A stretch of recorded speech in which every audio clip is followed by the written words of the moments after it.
Angelus Domini nunciavit Mariae et concebit. Bonjour chers frères et sœurs en Christ. Nous commençons notre méditation au nom du Père et du Fils et du Saint-Esprit. Le Seigneur soit avec vous. Chers frères et sœurs en Christ, le thème de notre méditation de ce matin, où est votre trésor caché? Prions le Seigneur. Éternel Tout-Puissant, merci d'avoir nous rappelé que notre trésor se trouve autour de nous et dans notre alentour. La force et le courage de chercher toujours ce trésor pour que nous puissions vraiment faire tout ce que ça peut nous conduire vers toi. Continue à nous bénir et à nous protéger. Par Jésus le Christ, notre Seigneur et notre Dieu, qui vise rien avec toi, le Saint-Esprit, maintenant et pour le siècle des siècles. Amen. Mes chers frères et sœurs en Christ, l'histoire de ce matin est: il y avait un jeune homme qui habitait avec son grand-père. Et ce jeune et le grand-père habitaient dans une maison à côté de la ville. Cette ville appelée ville de Ouagadougou. Et cette ville avait beaucoup de gens. Et les jeunes sortaient tous les matins, comme les jeunes qui vivent en ville, pour chercher quelque chose à manger et aider au grand-père. Il continuait à travailler pendant des années et ça lève vraiment. Un jour, il a compris qu'il y avait quelques trésors cachés au niveau de ville et toutes les personnes qui devraient trouver ces trésors devraient gagner beaucoup d'argent. Et comme ce jeune homme travaillait vraiment, il voulait découvrir ce trésor pour qu'il puisse gagner l'argent. Il commençait à travailler, à chercher dans les maisons, derrière les maisons, dans les voitures, tout ça. Mais il n'a pas trouvé toujours. Un jour, il rentrait vraiment très fatigué et le grand-père avait compris comment son fils était très fatigué.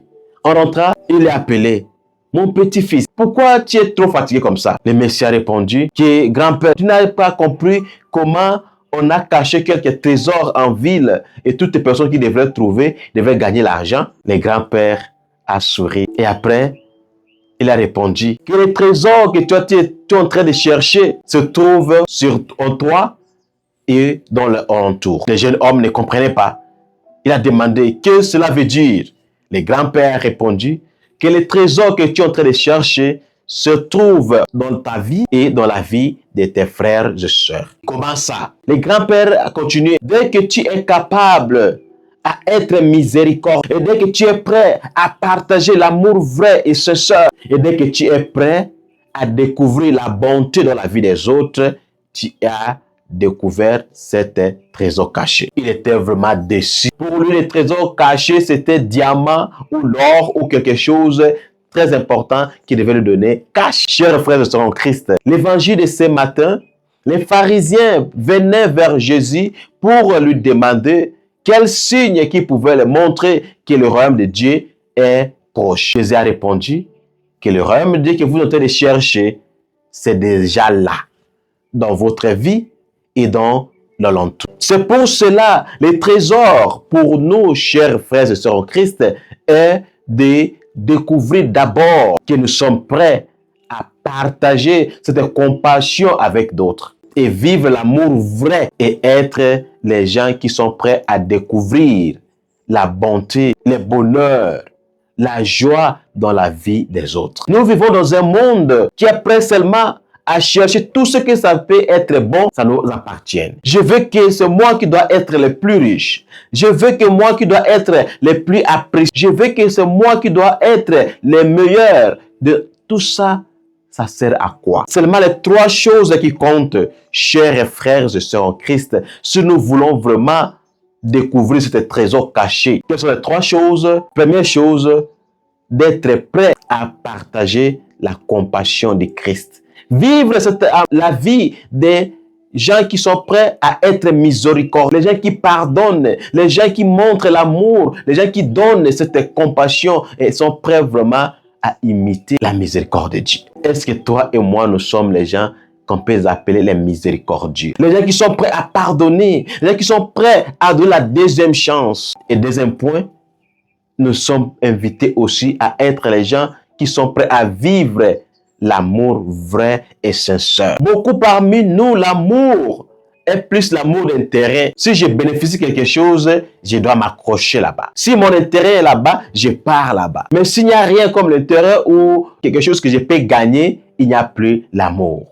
C'est pour cela que nous voyons dans beaucoup de familles, il y a trop de relations qui sont gâtées parce qu'il n'y a plus l'amour vrai. Parce que l'amour vrai demande les sacrifices. L'amour vrai demande de chercher le bonheur des autres. Ce n'est pas moi qui est au centre, mais l'autre personne. Parce que je ne vis pas pour moi seul, je vis pour l'autre que j'aime. Si je t'aime, je suis prêt à mourir.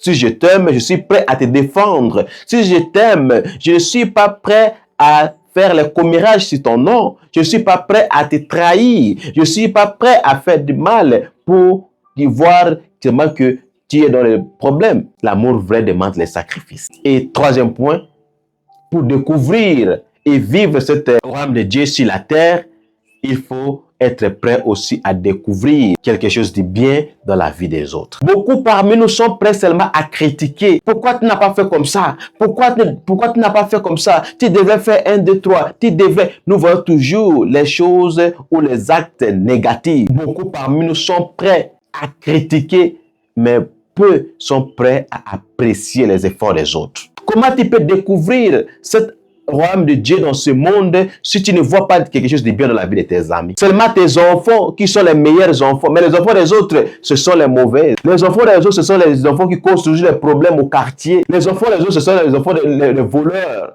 les mendiants, comme vous les appelez, toutes les sortes des pécheurs. Ce n'est pas comme ça. Mes chers parents, mes chers frères et sœurs, pour découvrir le royaume de Dieu, les trésors cachés, il faut être prêt aussi à découvrir quelque chose de bien dans la vie des autres. Évitons la vie des critiques, évitons la vie de diminuer les autres ou de dire les mensonges dans la vie des autres pour qu'on puisse vous aimer et détester les autres. Ce n'est pas ça. Les royaumes de Dieu. Si nous sommes prêts à découvrir ces trésors, être prêts aussi à vivre ces trois choses que j'aimerais de partager avec vous. Être les miséricordes, de vivre la compassion de Christ, être prêt à partager l'amour vrai et sincère et de découvrir quelque chose de bien dans la vie des autres. Et dans ce moment-là, le royaume de Dieu sera autour de nous et dans notre vie. Prions le Seigneur. Éternel Tout-Puissant, merci d'avoir nous aidé à découvrir ce royaume qui est autour de nous. Que nous puissions faire les efforts vraiment à vivre selon cet amour. Que nous ne puissions pas aller loin de chercher les trésors là où ça ne se trouve pas, mais de faire les efforts de trouver le royaume autour de nous et dans notre vie. Continue à nous bénir et à nous protéger par Jésus le Christ notre Seigneur. Amen. Merci beaucoup, chers frères et sœurs en Christ, pour vos encouragements et pour vos soutiens. Que le bon Dieu vous bénisse tous. Et s'il vous plaît, avant de sortir, laissez-moi un commentaire. Ça va me donner encore beaucoup de courage à faire encore plus aimer les vidéos. Et s'il te plaît, s'abonnez-vous. S'abonnez-vous et partageons avec d'autres personnes.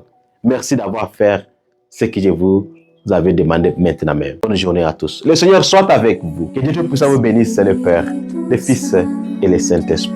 Allez dans la paix du Christ. Votre humble simple serviteur Tango Placide. Benedicta tu in